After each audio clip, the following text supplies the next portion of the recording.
Goddag igen. I dag der er det den 27. og klokken er nu. Nok på at tage lidt højere, fordi der er problemer med lyden i går nemlig. I dag er det den 27. og klokken den er 15:30. Ja, I hørte jo ligesom hvordan det gik i går. Det var arbejde, jeg ligesom stadig med fuck. Og har sygt dårligt liv både over min arbejdsliv og over mig selv og over mine forældre ikke mindst. Så derfor har jeg aflyst alle aftaler i dag og alle aftaler i morgen. Så skal jeg rigtig komme være sammen med mine forældre og venner og sådan noget på søndag. Jeg har slet ikke lyst til at være sammen med dem, men nogle gange der vælger man jo til selv, hvad man har lyst til. Så sådan er det jo. Jeg har sovet det meste af dagen, fordi jeg har haft det forfærdeligt faktisk. Jeg begynder at få sådan lidt hovedpine, lidt kvalme. Sikkert det der influenza A, eller sådan der er lidt sgu ikke. Men alt andet lige, så tror jeg sgu heller aldrig nogensinde ikke finde på at sige til mine forældre, jeg havde influenza A, mand. Så ville de jo ringe til ambulancen og komme med iltmaske på hele lortet. Mine forældre, de er sådan lidt med influenza A. De mener helt bestemt, at det er en ny pest eller et eller andet. Så min mor, hun har både købt Tamiflu og alt muligt andet crap, og så er hun med, jeg tænkte, du skal jo stikkes. Så jeg skal kraftedeme ikke stikkes. Jo, jeg skal stikke dig. Nej, du skal dels ikke stikke mig. Er du fuld eller hvad, mand?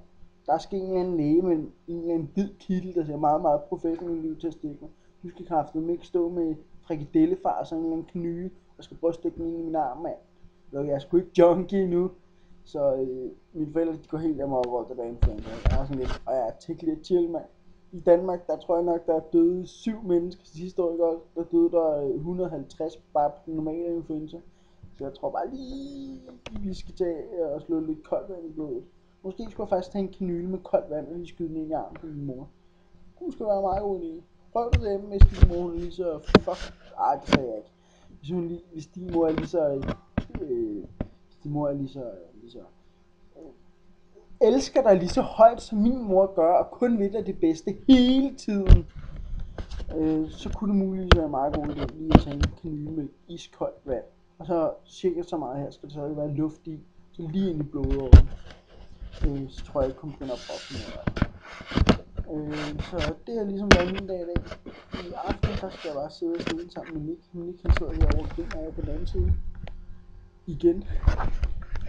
Som jeg sagde til jer, I kommer nok til at se meget til Nick. Fordi jeg bruger ikke meget tid. Eller jeg ved faktisk ikke, om jeg bruger tiden sammen med Nick. Jeg tror faktisk, at Nick har brugt mere tid på sin computer, end på at være sammen med mig. Selvom han er hjemme hos mig.